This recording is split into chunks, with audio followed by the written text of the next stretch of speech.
Welcome to the NCO 2023 virtual conference and in-person conference in Kansas City.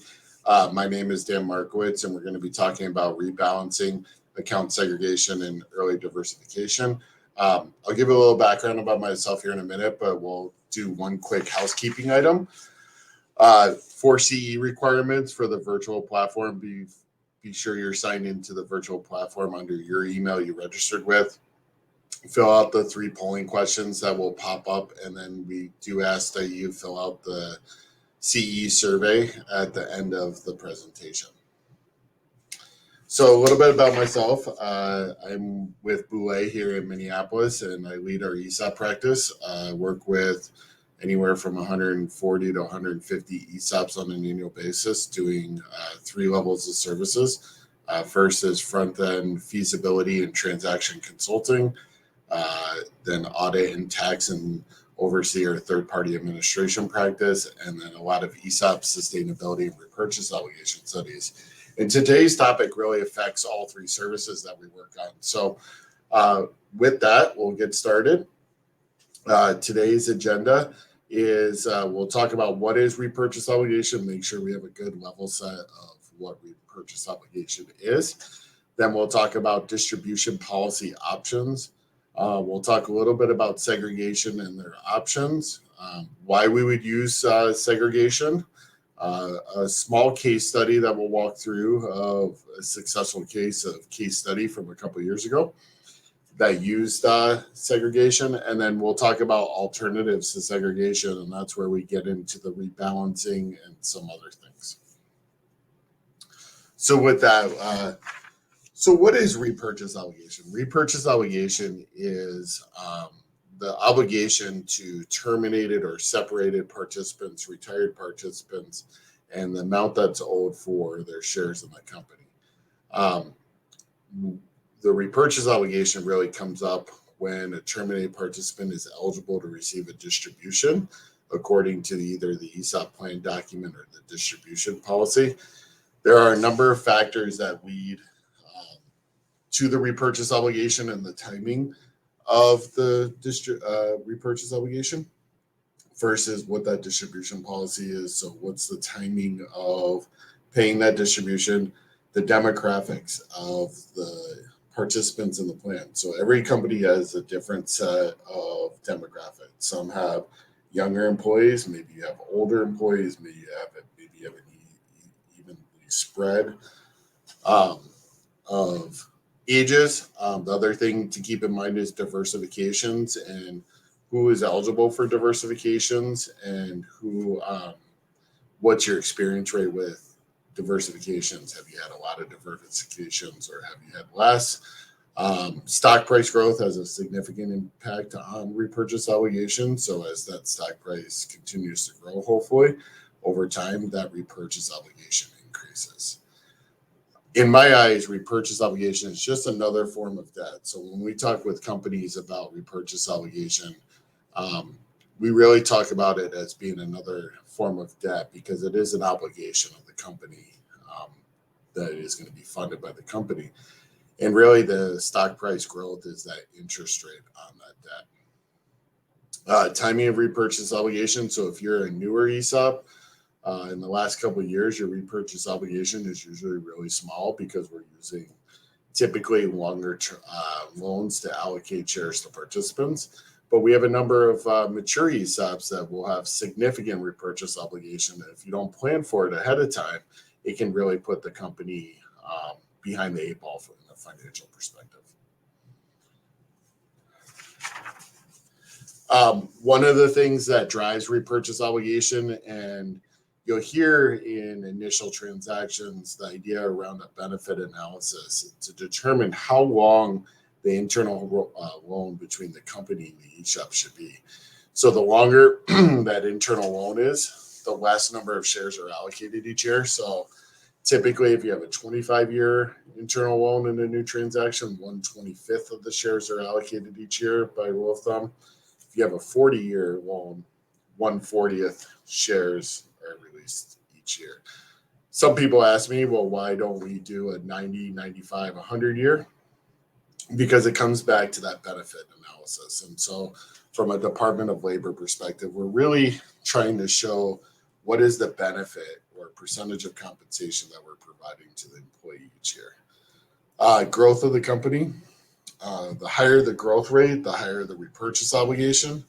Um, so early on, we're allocating shares that are really low in value from a new transaction, and the repurchase obligation is as well. If you're a 20, 30, 40-year ESOP and you've had participants sitting there the whole time, that repurchase obligation is going to be significantly higher. And we talked about timing of distributions will have an impact on repurchase obligation, and how are you paying those distributions? And we'll spend some time along about that here in a little bit. But it really comes down to how quickly are shares reallocated from terminated participants to active participants, assuming the ESOP provides for segregation, or some of the ESOPs will do lump sum distributions, and then those shares will be reallocated very quickly and can put pressure on repurchase obligation in the future. How to monitor repurchase obligation. So whose role and responsibility is it to monitor repurchase obligation, and how often should you monitor it? So we'll talk a little bit about that here.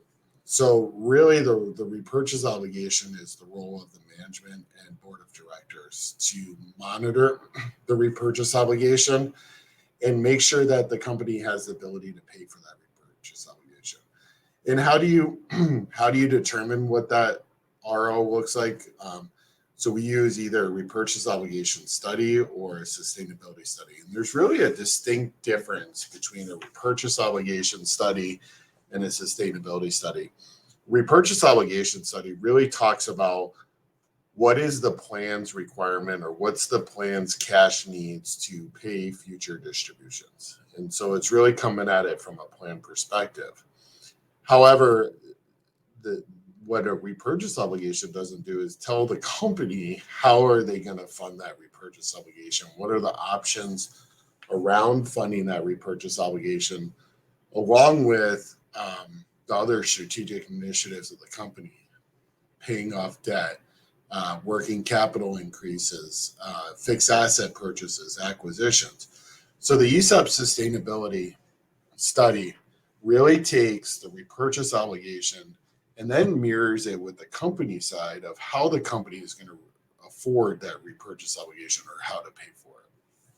So I tell newer ESOPs probably every 5 years early on to do a repurchase obligation.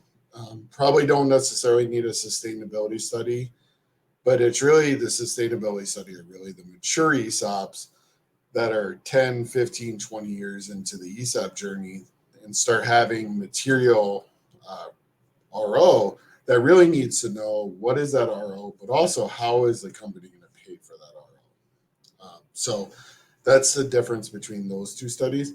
Distribution policy. So this is the timing of distributions. Are you going to offer lump sums? Are you going to offer installments? We'll talk about those here in a little bit. But really reviewing that distribution policy every 3 to 5 years. Too many times we get involved with mature ESOPs who really set their distribution policy at the time of converting to an ESOP and haven't looked at it for a long period of time. And so that's why we suggest every 3 to 5 years, make sure that that policy is working with the demographics and the repurchase obligation needs and the financial needs of the company. Other plan provisions, continuous review of those plan provisions around eligibility, around vesting. Some of these things are protected benefits, like vesting. Can't change vesting for somebody who's already in the plan or somebody previously hired, but you can change it going forward. And so facts and circumstances change. The other thing is, how does acquisitions play into plan provisions, and how those participants become eligible for the plan. So always reviewing, continuous monitoring of your plan provisions to make sure they still make sense. And we talked about ESOP sustainability. Timing of repurchase obligation. So retirement age is defined by the IRS as 65. You can have something lower in your plan document, but no later than 1 year after the plan year in which termination took place does an individual have to start taking a distribution. So you really have 1 year, and then they start taking their distribution, and the maximum period is 5 annual installments.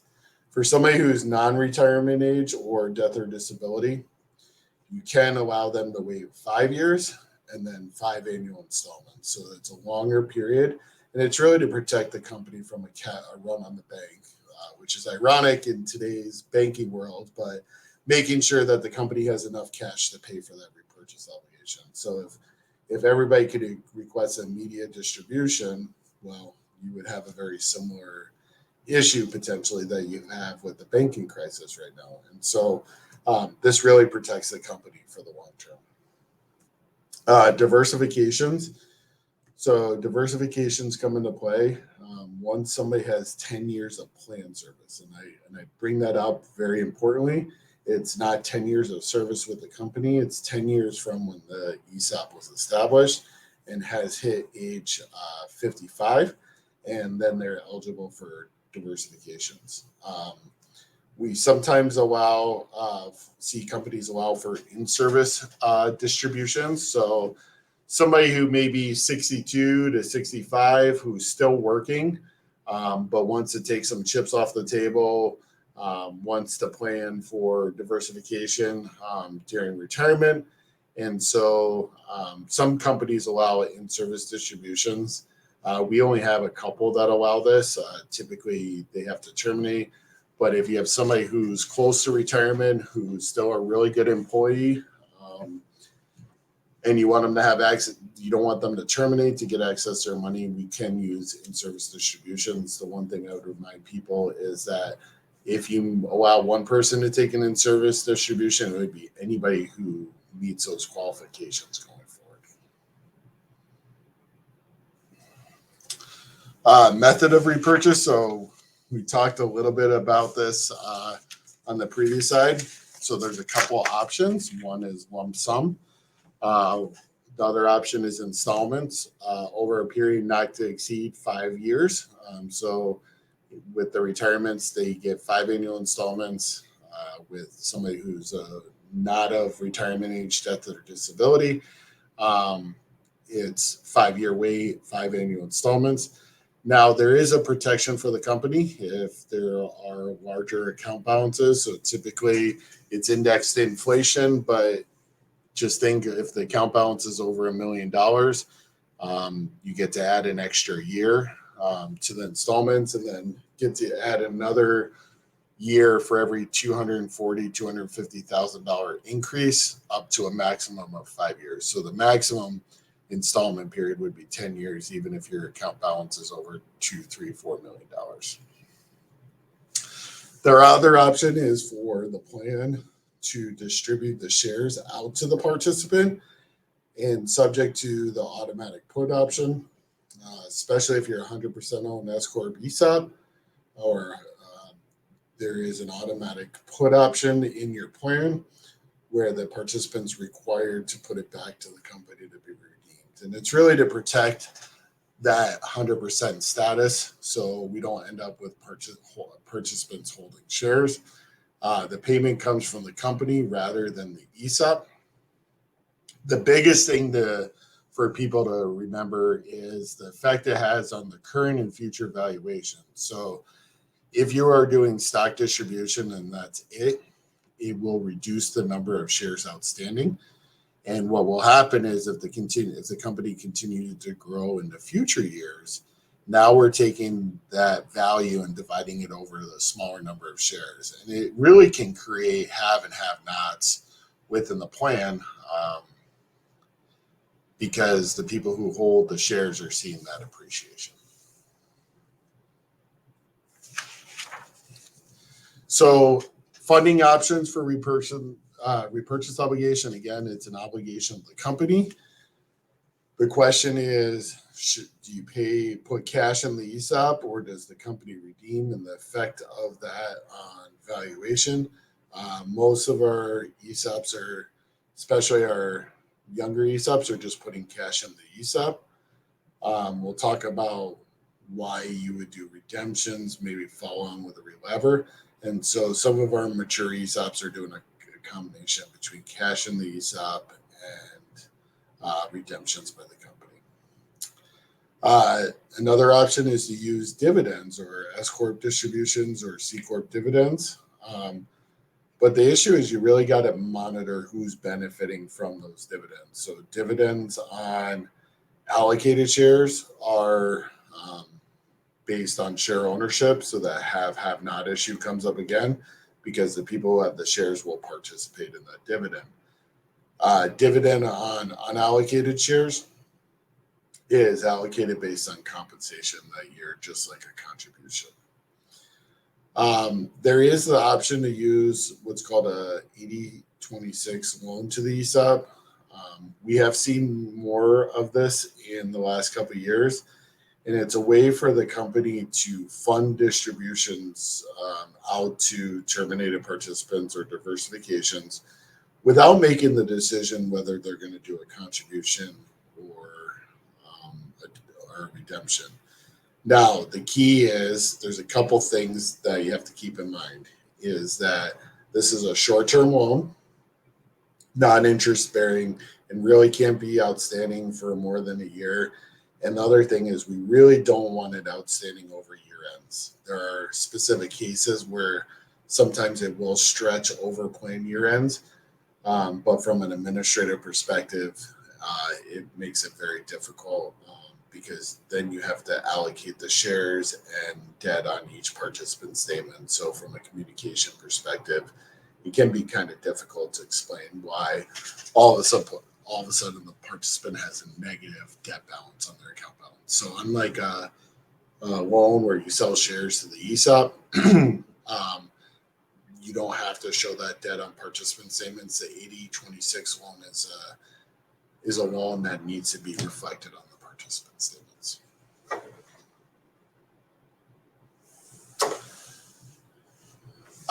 Managing repurchase obligation requires managing the distribution policy. So sometimes we use plan document and distribution policies interchangeably. Some attorneys really like to hardwire the distribution policy into the ESOP plan document. And if there's an amendment to the distribution policy, then a plan amendment needs to be completed. However, we're seeing more and more clients using what's called a distribution policy, which is outside the plan document. Within the plan document, it would reference the distribution policy. And then that way, if the distribution policy needs to be updated, it's much easier to update that versus doing a plan amendment. Now, one thing that we run into quite a bit is that the plan document will reference a distribution policy, and if we had a changeover of management or it hasn't been reviewed in a long time, management may not know where that distribution policy is. So making sure those two documents stay together is really important. Unlike other types of qualified retirement plans like a 401k, ESOPs are generally permitted to change the timing and form of distribution. So this really allows the ESOP to manage that repurchase obligation. What I say is review it every 3 to 5 years. You really don't want to get into the habit of changing your distribution policy every year because then it can be viewed as picking winners and losers or saying, hey, I like this person, I don't like this person. So 3 to 5 years is a long enough term to show the DOL that you're not doing stuff for individuals that can be construed as doing stuff for individuals, participants. So that's our recommendation there. Okay, I'm going to flip over into what is segregation.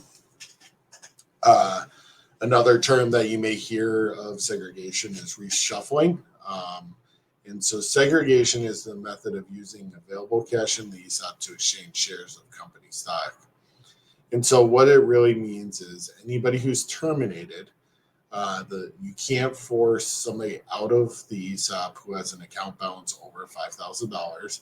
However, you can change their investment within the ESOP as long as you follow the plan document, and we'll talk about that in a minute, and move them out of company stock into an alternative investment. And really, this is a way to make sure the appreciation is with the active participants and not with the terminated participants. Many of our newer plans, this is an automatic provision that's in the plan document. Some of our mature ESOPs have never segregated before.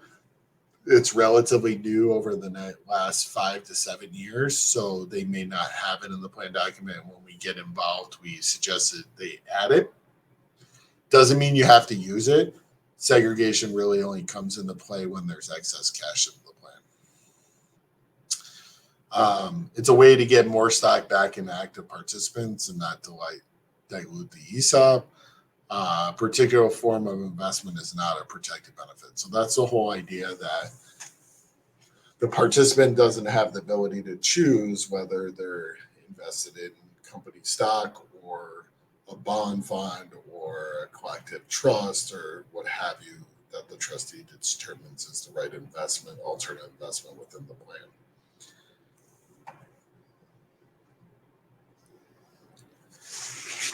And what happens mechanically to allow segregation to happen is the company makes a cash contribution to the trust.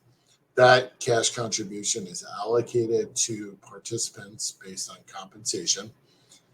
The active participants then use cash to buy shares from terminated participants. So from an active account, we replace the cash that was in their account with shares, and now the shares go, and now the cash goes to the terminated participant, and we'll talk about the distribution policy around that here in a minute. But since it's all a company-directed investment, the active participants don't get to choose if they buy shares from terminated participants. It's really driven by the rules of the plan document.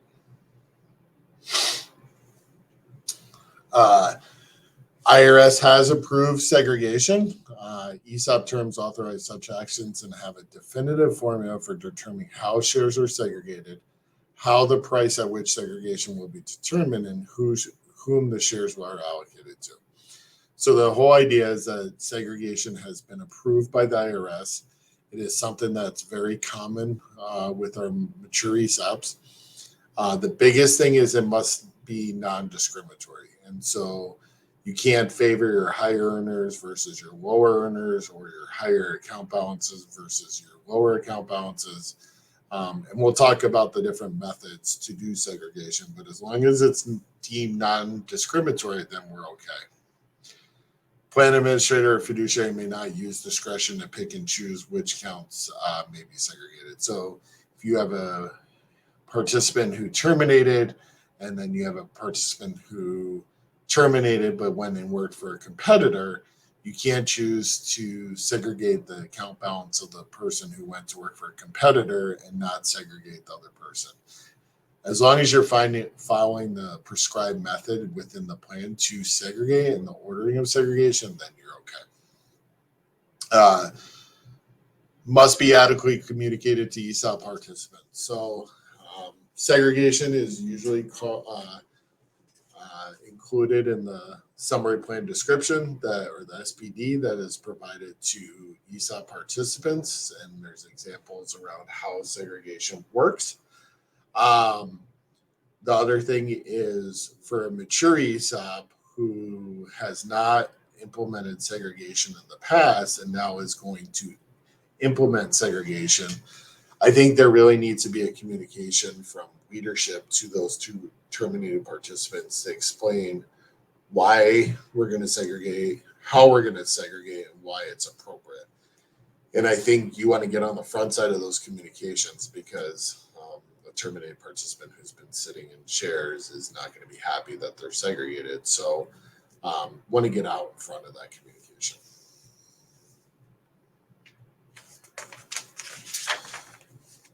So who is using segregation? And we talked a little bit about this. Almost all new formation or new ESOPs are including segregation in their initial document.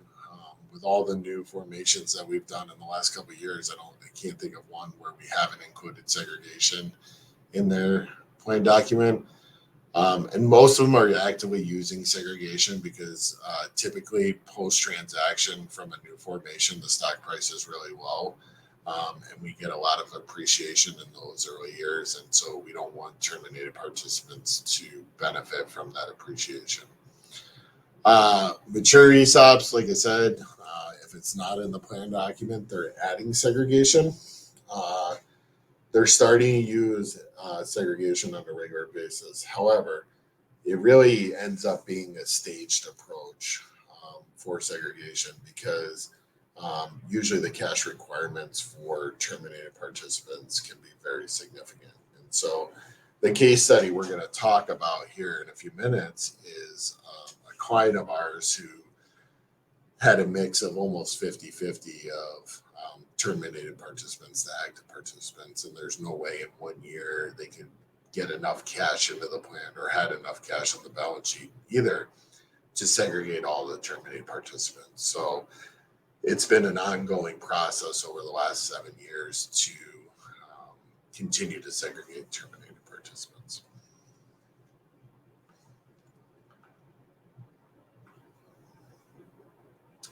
So how do we apply segregation? So there's a couple different ways. The safest and the easiest would be pro rata, and it's across all individuals eligible for segregation. So that would be your terminated participants along with most likely your retirees. And so if that total balance is $5 million and there's $1 million put in for segregation, everybody's account would be 20% segregated. That works really well. We have clients who do it on a pro-rata basis because they feel like it's the fairest. And then they're not accused of picking any winners or losers. However, we have a number of clients who said, yeah, I like that, but if I'm just starting segregation, we have a number of people who have been terminated for a number of years and been holding shares for a long time and haven't requested a distribution and have been benefiting from the appreciation. So we want to order them based on their earliest termination date. So on a first in, first out basis. So if you terminated the first, then you'll be segregated first. The nice part about it is that we're segregating full balances. So we're getting people out of the plan whole account balances. The biggest thing with that is, one, it's the administrative cost and nightmare of keeping track of these participants if they are no longer working with the company. We see a lot of times plan administrators having to use missing person searches or getting bounce back a mail because it's really hard to find these individuals. In addition, if you're a plan that is under 100 participants and you don't segregate full balances and you use the pro rata approach, sometimes what happens is over the years, you could have a lot of people sitting in with shares that are terminated. It can cause you to go over the plan audit requirement. So you may only have 80 or 90 active participants, but with the terminated participants still sitting in shares, you're at 120 or 125, and that's going to trip up an audit requirement. The other option is to use the earliest termination date, but split out your normal terminations from your retirees. So a lot of companies have a philosophy is that somebody who is a retiree, age 65 or above, have typically worked with us for a long time, has really put a lot of effort and time, blood, sweat, and tears into the company. And so we really want to take care of the retirees. So some companies say, hey, we're gonna segregate the non-retirees first in the first in, first out.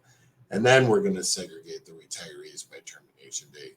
Because if somebody's going to get a little bit of appreciation in the stock, we're okay if retirees get that appreciation.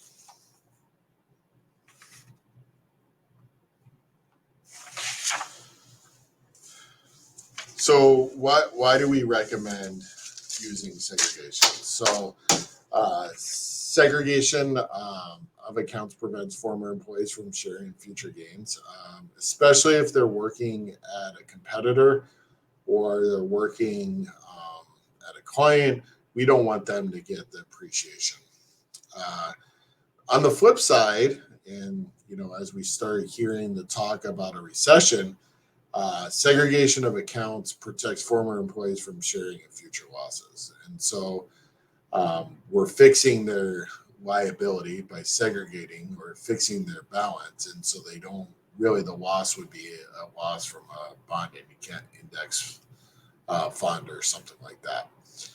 It does speed up the repurchase obligation, but usually there's a cost savings because they're not getting an appreciation. So the speed up of the repurchase obligation is something to monitor, but it's a reason, not something. It's not a reason not to use segregation. Some clients allow the transfer of segregated accounts to companies' 401k plans.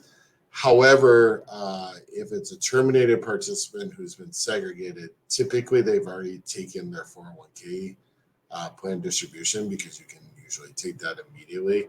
And so your 401k provider is not going to reinstate your 401k balance to be able to roll over your ESOP.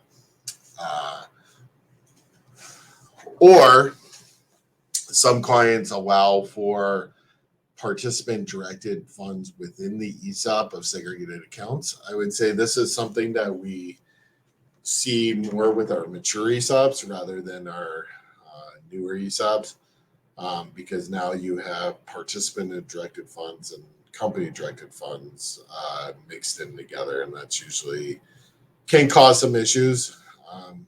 If we're going to allow segregated participants to manage their funds, we'll talk about the distribution policy, but I would rather see an immediate option for a distribution or than a distribution in the next plan year and just get those balances out of the plan. If you're a mature ESOP and looking for shares for newer participants, segregation can also free up more shares for allocation. It can help with the have and have nots. If you use segregation with rebalancing, which we'll talk about in a minute, that's another way to help with the have and have not issue. So why use segregation? Some more ideas. What does management believe in? Do they believe that the stock is going to increase or decrease? I would say from a management perspective and putting my board hat on, if the stock is increasing in value, I would definitely look at segregation. If we see volatility in the stock price or the stock price is decreasing, I would maybe be more hesitant to use segregation. Remember that really how we get cash into the plan for segregation is by the board declaring an additional contribution to the plan and cash actually going into the plan. So it is an annual decision by the board to make a contribution to the plan each year.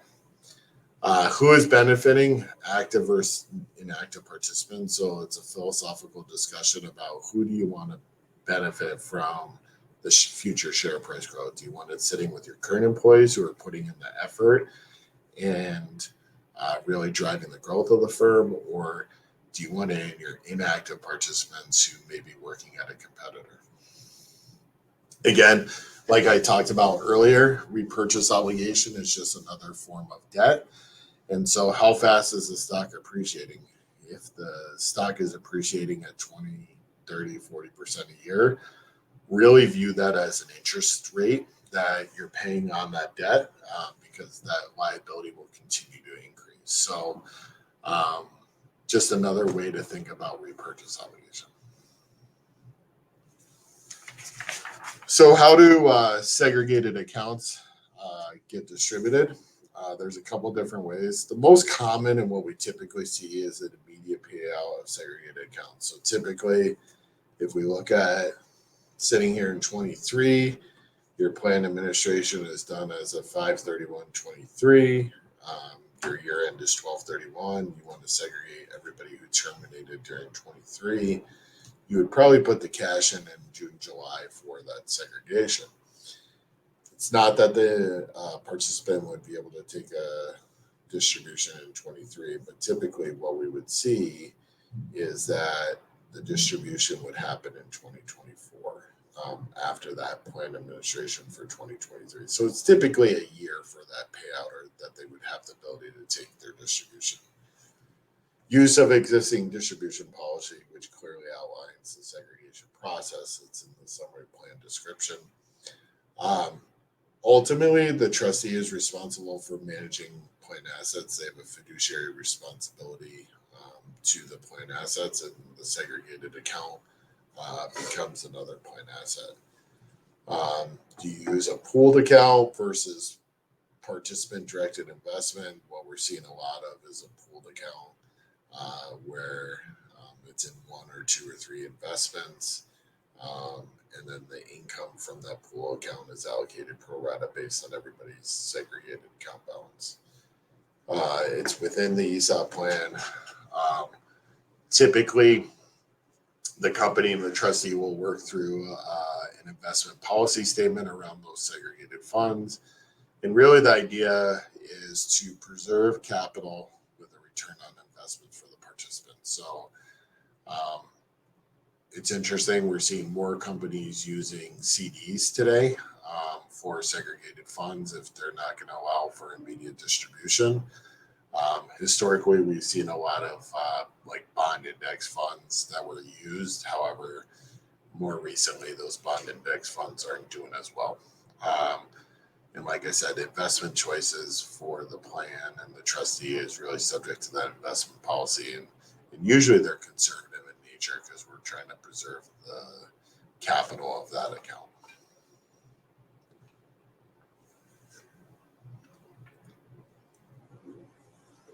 So I have a short case study here, which will go through a company example that we work through around segregation.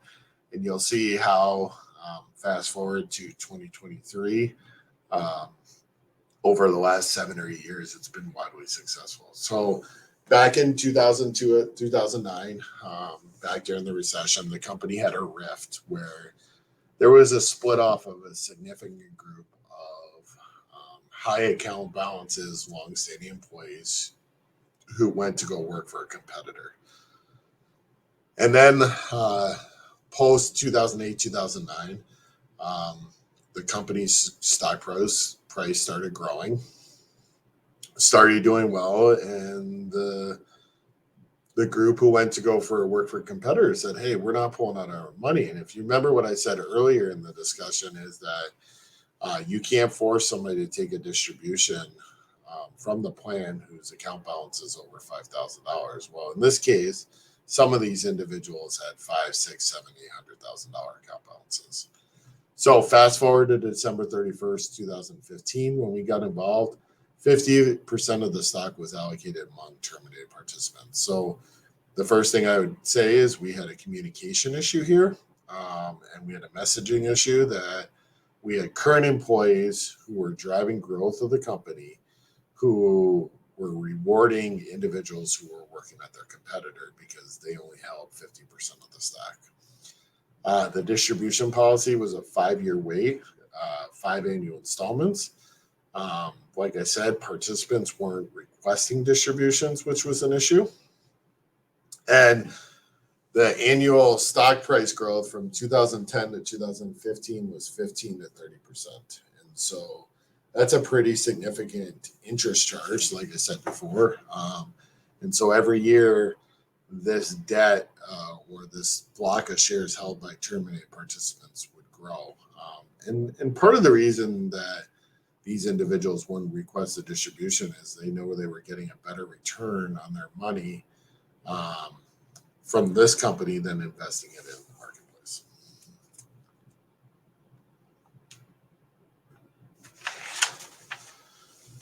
So if they were paying out 20%, the installment payments were not covering the appreciation of the stock in the years the stock price grew more than 20%. Like I said, terminated participants were not requesting distributions. At that time, total amount held by terminated participants were $13 million. Contributions were 15% of eligible compensation. So as a matures ESOP, that's on the, started getting on the higher end. And contributions were just covering current year distributions. So there was no excess outside of that 15%. And so it was significant amount of cash just to pay current year distributions. So then we came in, we did a sustainability study, and we said, well, there's a couple different options here, and this is how we ended up moving forward. So current year distributions, the 2016 distributions paid based on the 2015 stock price were actually paid via stock distributions. So the shares were distributed out to the participants and redeemed by the company. The current year contribution of 15% was used for the first round of segregation. So really what we did is we got 2 years of distributions paid for in 1 year by using stock distributions and then segregation. We took out a term debt, or the company took out a term debt to fund that stock distributions. And so what we did is we made stock contributions back to the plan over a 5-year period in the same proportion of the principal pay down of the debt. So if you think about it, on day one, we removed the shares and we added debt. And so on the day one, there was no impact to valuation. And so in year post that, each year we made a stock contribution, and each year we amortized debt, but we increased the share price, and so, or the number of shares outstanding, and to limit the impact of this transaction on future share price. So any future share price was really based on the growth of the company, not necessarily by changing the number of shares outstanding. It also allowed those shares to be put back into circulation to the active participants. So fast forward to 2017, 2020, and even into 21, 22, the company performance remained really strong. Stock price doubled in 4 years and then has subsequently doubled since then. We continue to use some segregation. Only part of the contribution was being used for segregation. So the company, as the performance increased, they were able to contribute a little bit more into the ESOP. They grew their employee base so that 15% of eligible comp became a much larger number. And so part of the current year distributions were funded by the previous year contribution. So we continue to segregate terminated participants. What was the most interesting is the culture and the messaging around the ESOP each year really can increase because now the shares were being held by active participants. The active participants were seeing the growth, and so they realized, and the company did a great job of communicating it. The company realized that, or the employees realized that those terminated participants were no longer getting the appreciation. The other thing that we saw was those terminated participants, once they got segregated and realized that they weren't seeing the appreciation from the company stock, they all of a sudden had a motivation to start taking distributions from the plan. And so it started getting those employees out of, or those terminated participants out of company stock. So the results of that case study, so this is back in 2020, 90% of the stock was held by active participants. At that time, it saved the company over $10 million in the short term. I would tell you, based on where 2022 results are coming in, that number is probably more like $20 to $30 million. Like I said, terminated participants started requesting distributions. The overall morale of current employees improved. company had significant growth, which the good part was projected in our sustainability study. But this was really a conservative board. And so we had to run some downward scenarios to show what the impact would be if we were taking on debt if all of a sudden we hit a recession or a pullback. Well, the good part was it wasn't an issue. It allowed the company to fund other strategic initiatives because over the long haul, it freed up cash. So the company was able to go on and do acquisitions. They were able to put a SARS pool in. They were able to grow organically, increase working capital. So it's been widely successful for this company. All right. So we spent a lot of time talking about segregation. But there are a couple other alternatives to segregation. And so the first one is redemption. So this is where we talked about their distribution in the form of stock with automatic put to the company. Reduces the number of shares outstanding. And this one I can't harp on enough. This is really important. And so you really need to understand what would happen in future years if you just redeem shares. And as we shrink those number of shares and if we had significant growth, it can have a significant impact on future years. The shares can be, if you want, the shares can be contributed or sold back to the ESOP.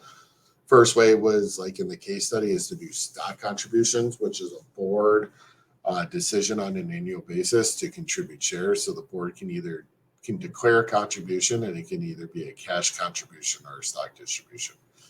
The other alternative is to do a re-leverage transaction, which we're seeing a lot of mature ESOPs do, where they sell the shares back to the ESOP in exchange for a note payable, like a new ESOP transaction, and really pushes out the repurchase obligation because the shares outstanding remain the same, but the value is allocated over a long period of time. So we're seeing a lot of re-leverage transactions these days.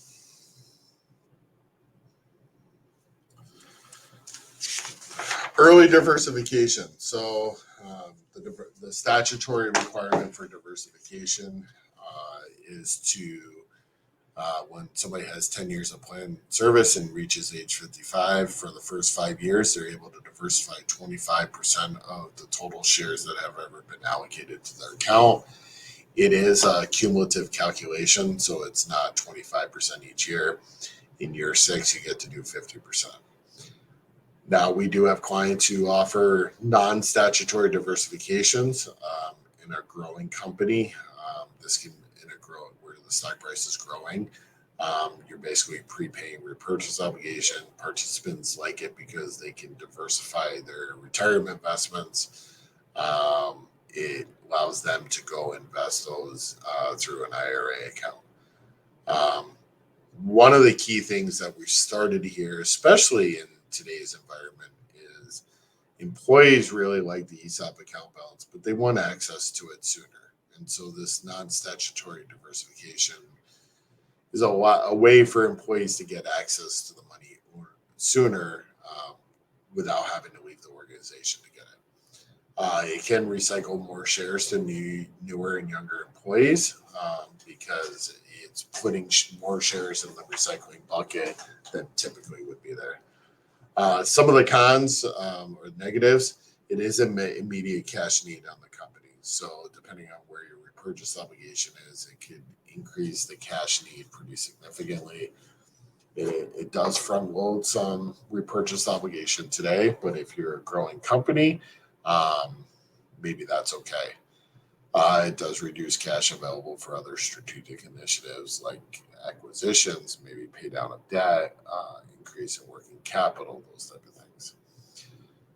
If you have diversification, in our experiences, when the stock's growing 10, 15, 20% at a time, you don't really see a lot of diversifications. However, in a down year, when the share price decreases, you may see an increase of diversification, which is not great timing because typically if your share price has decreased, your cash flow from operations has decreased. And so it can put a lot of pressure on the financial cash needs. So some of the ideas around non-statutory diversification is I have some clients who give an extra year for diversifications. Some do, you can do a non-statutory diversification of 2.5% of your account balance each year after age 55. So it's a smaller amount, but it's a way to prepay for that repurchase obligation.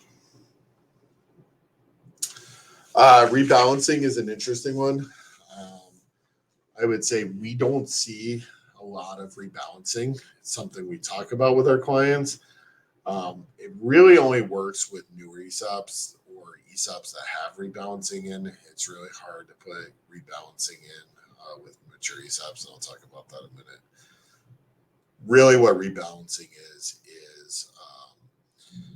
is having everybody in the plan have the same proportion of cash and stock. And so it really eliminates the have and have nots where everybody has stock and everybody has cash at the same percentage.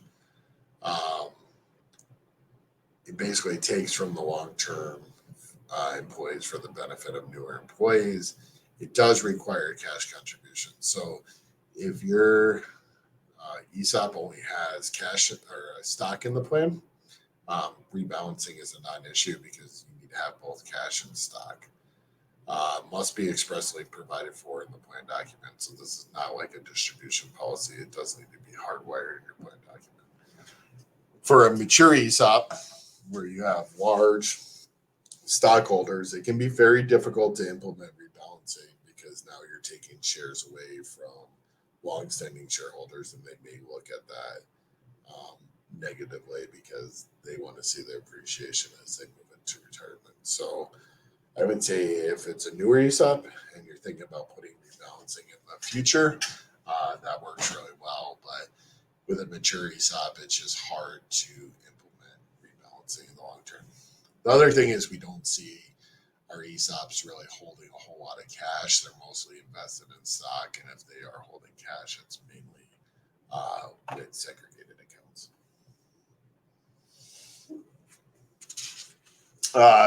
Releveraging. So we talked about this is when we take a stock distribution from the plan, and we don't want to just reduce the number of shares outstanding. We want to sell the shares back to the ESOP in exchange for a note. It's instead of recycling the shares, distributed former participants in 1 year. Why not stretch that reallocation of those shares over several years, really push out the repurchase obligation. This form of transaction is important as IRS regulations allow an ESOP to borrow as long as the proceeds are acquired employer securities. So this is an exempt loan similar to a new transaction. What we have seen is one of the things to be careful of, and this is where the sustainability study comes in. Once you get on the train of releveraging, it's really hard to get off the train, especially if you have significant repurchase obligation. And so what you don't want to do is end up in this realm where you're doing releveraging annually. We have some clients that have 4 or 5 releverage transactions in the last 8 or 9 years. One is a lot of your shares remain in the unallocated bucket. And so you may only have 60 or 70% of the shares allocated to active participants. But it's also the cost of an annual releverage transaction. When a releveraging transaction happens, that there needs to be a valuation at the point in time of the releveraging transaction, because it is a transaction between the company and the ESOP, which means it's evaluate your annual updated valuation.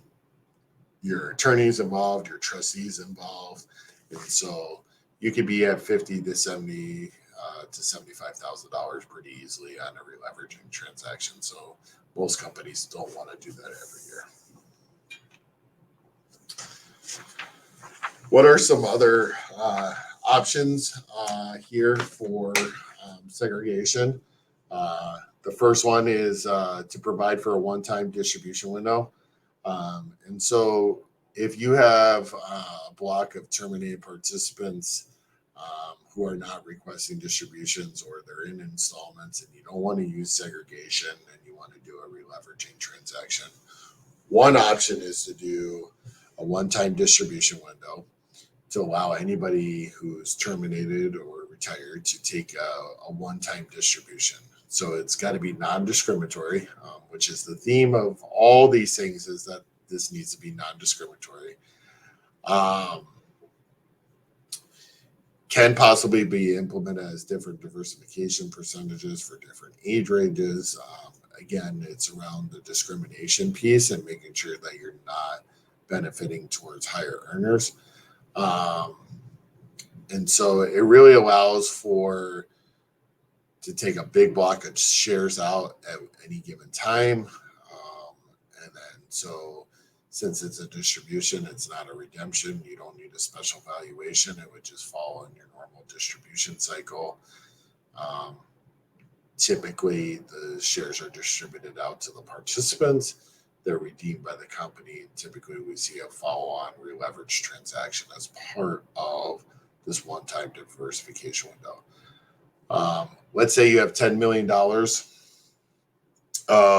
of shares that are held by this group, and you want to do a one-time distribution window, but you're only willing to commit $5 million or 50%. And so what really happens is the participants are sent a distribution form or subscribe to the one-time diversification window or distribution window. And they, if it's oversubscribed, so if all 10 million, then everybody gets 50%.